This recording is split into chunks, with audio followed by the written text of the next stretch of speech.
What would you do if you could live forever? You'd probably want to live out your wildest dreams, explore the world, try every new food you find, meet anyone and everyone wherever you go. Your lifespan would no longer be a limiting factor to your enjoyment of life. You could do anything you wanted to, forever. Except, you can't. Humans don't live forever. Not even the universe will live forever. We only have a limited amount of time in this existence. It's hard to cope with. I've tried to understand it myself, and yet, I'm only a human as well. Perhaps we will never understand why this must be so. This feeling of existentialism is hard to wrap our brains around. But what if I told you that a video game called Outer Wilds was able to capture and express this feeling through its story and environment? Today, I want to talk about this game and how it tells its story. To me, Outer Wilds is not just a video game, but a masterpiece, a magnum opus that shows that life being limited is not something to be afraid of. This is the story of Outer Wilds. Before we get into the video, I want to let you know that we'll be getting into some spoilers pretty quickly.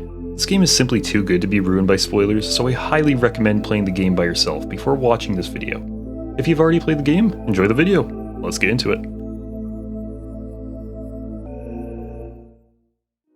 Outer Wilds is a story-driven adventure game created by Mobius Digital that was published by Annapurna Interactive in 2019. The story revolves around the player, who is a member of the Hearthian species from the planet Timber Hearth, who becomes the most recent member of their species' space exploration program. However, before they are able to begin their journey, they get stuck in a 22-minute time loop. This time loop begins an endless journey that involves the player having to solve the mysteries of the previous species that lived in the solar system, called the Nomai, in order to discover the truth behind a mysterious signal that they call the Eye of the Universe.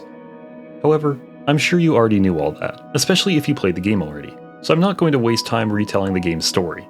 What I really want to talk about is how the game tells its story. So, let's begin. Stories are usually told by following a certain structure. This structure is basically how the story will flow. Specifically, Outer Wilds follows a 3-act structure. This structure is one of the most popular and commonly used story types out there. It splits the story into 3 different parts: Act 1, Act 2, and Act 3. Act 1, called the setup, is where the story begins. It introduces the audience to the main character and the locations that the story will take place in. This is called the exposition. Further, it also contains something called the inciting incident, which is basically the first in-world issue that kicks off the rest of the story. Next, we have Act 2, which is called the confrontation.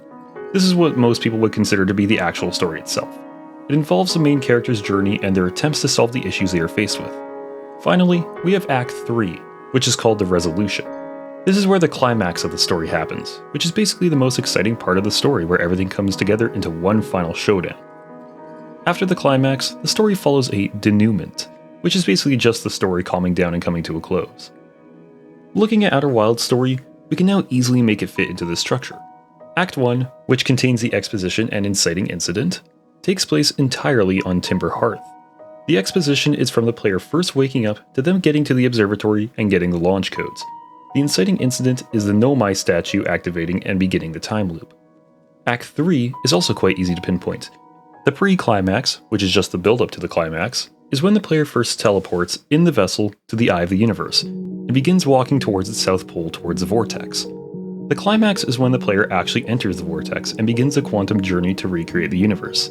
Finally, the denouement is after the player witnesses the birth of a new universe, and the game plays a final cutscene showing the newly rebirthed universe and the new life sprouting from it. All of this is all well and good, but then what exactly is Act 2 in Outer Wilds? Well, if we simply follow this pattern, then Act 2 must be everything between Act 1 and Act 3.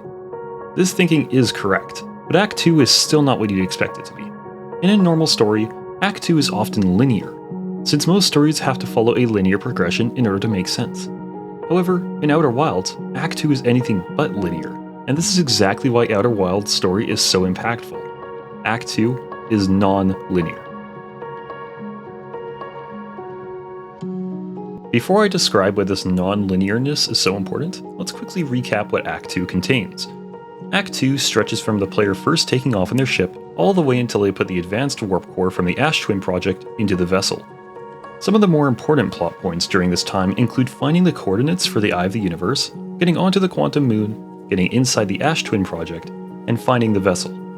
Of course, there are a lot more plot points, but these are the larger and more important ones in my opinion. Well, that's basically it for what Act 2 contains.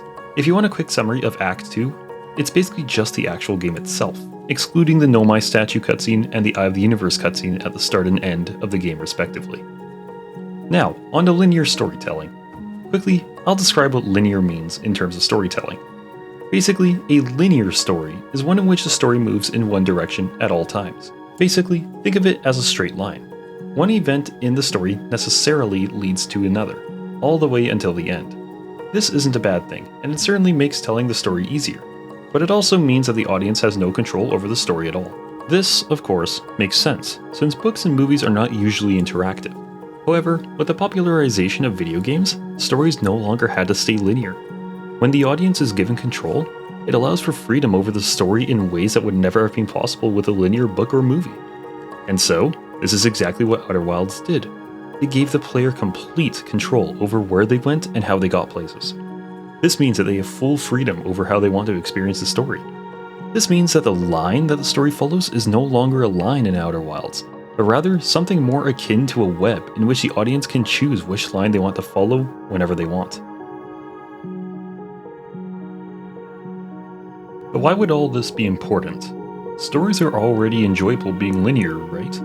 I agree, stories are already enjoyable being linear.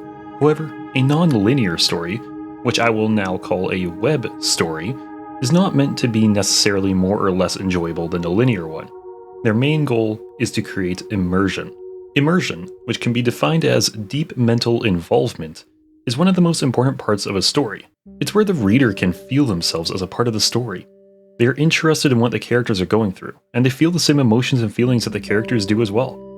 Having a linear story is hard to have strong immersion in sometimes, since the audience feels like they don't have any real control over the situation, they're just following it as it happens.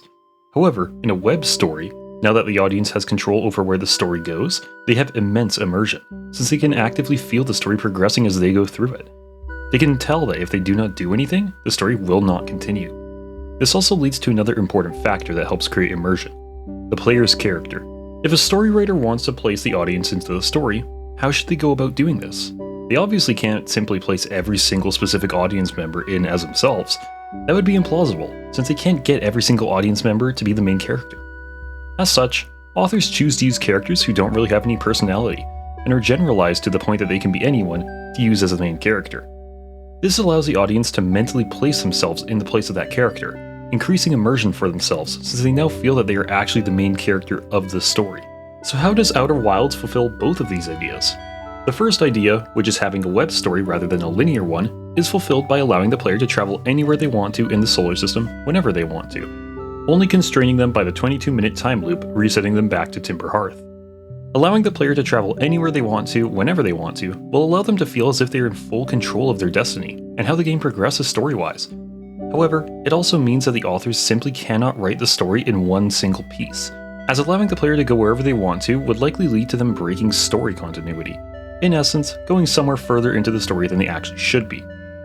The way that the authors got around this was by splitting the overall story into a bunch of mini-stories that all reveal smaller parts of the overall bigger story. Only after the player has finished going through each mini-story do they have enough information to get the single final ending at the Eye of the Universe, thereby converging all the mini-stories into one.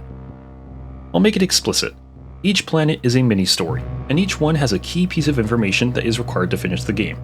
Giant's Deep has the coordinates for the Eye of the Universe, the Hourglass Twins have the advanced warp drive, and Dark Bramble has the vessel. With these three mini-stories, the player is able to converge all their learned knowledge into one singularity, and use that new singularity of knowledge to complete the game. Now that the story is split up like this, it doesn't matter where the player goes to or which one they go to first. In the end, they will still have to do all the mini-stories in order to complete the game. As for the second idea of making the main character a stand-in for the audience, this one is quite easy.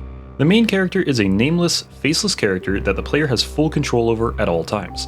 They are never told their name, and the character is always referred to as they/them rather than any specific gender pronouns.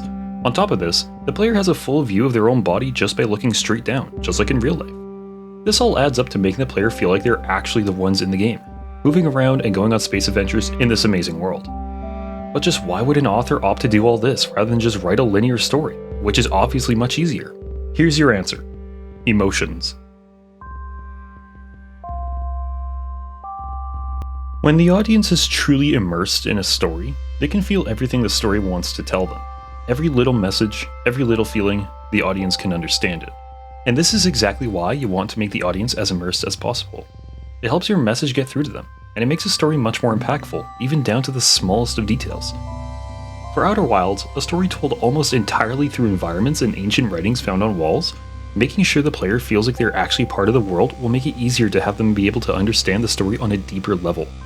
The eeriness of the dark caves on the planets, the mortal fear you feel when running from an anglerfish, the existential dread you feel as you float off into space, it all feels so much stronger when it is actually you in these environments.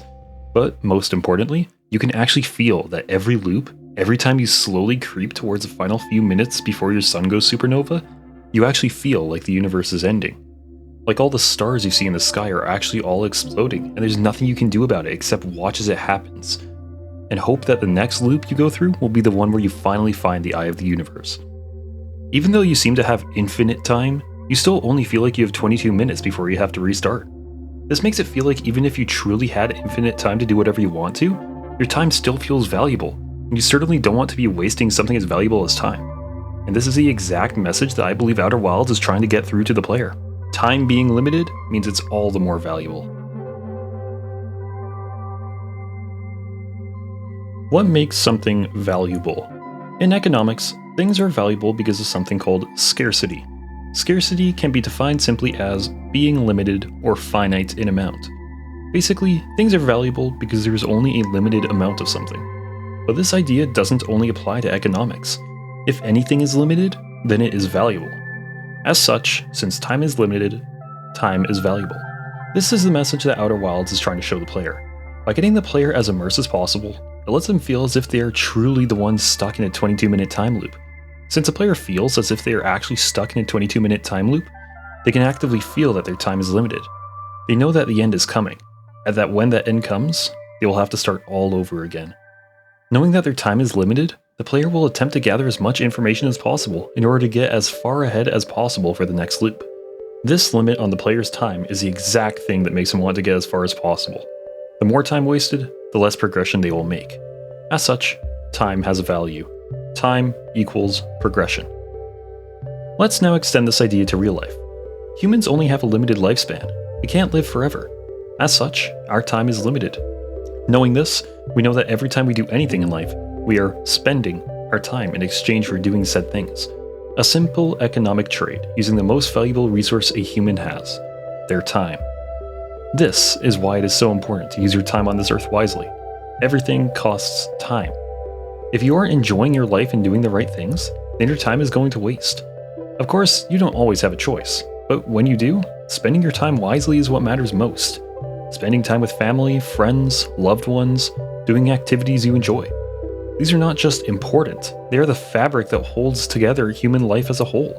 Outer Wilds reminds us that with limited time, our actions matter more than ever. Remember, the more limited a resource, the more valuable it is. There's still one last thing to talk about though. What if our time truly was infinite, like I described at the start of the video? Think about it this way. If something is limited, then it is worth more.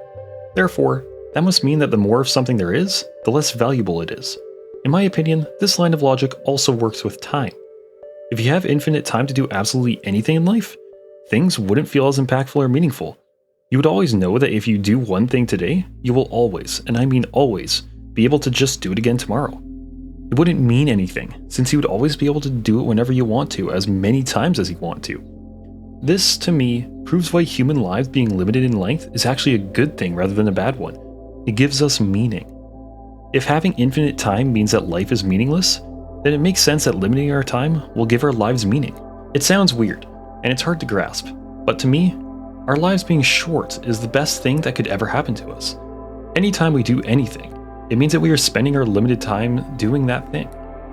It's the ultimate form of love and respect, giving up a little bit of our lives to do something. This, to me, is how I'm able to come to terms with my life being limited. Anytime I do anything, it shows that I care, and it shows that I'm willing to trade my most valuable resource in order to do said thing. Life being limited is truly one of the greatest things that could ever happen to us.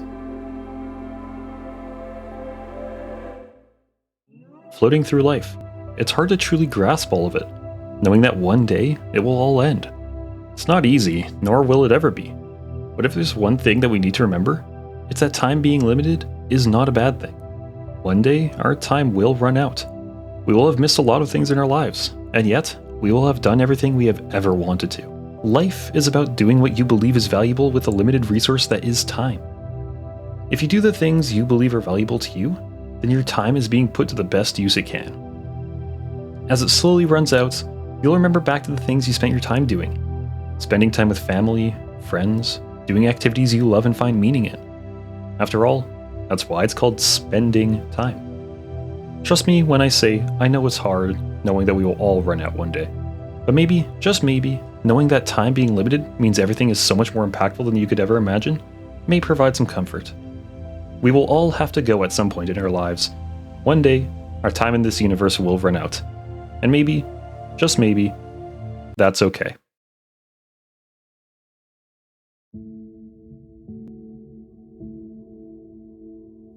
Thanks for watching. I totally love Outer Wilds, and I wanted to make a video on it for quite a while now. Its message seemed to be lost on me for the longest time, but after writing this video, I think I finally found the purpose behind the game. I've struggled with my existence for a while, and I find it hard to find meaning in it sometimes. I know that everyone does, but obviously that doesn't make it any easier. But knowing that there is beauty out there, as seen in this game, I think I can finally find some comfort in a limited existence. And I hope you can too. If you like this video, give it a like and subscribe to the channel. I work pretty hard on these videos, so I hope you enjoy them. Anyways, have a good day, and I'll see you in the next video.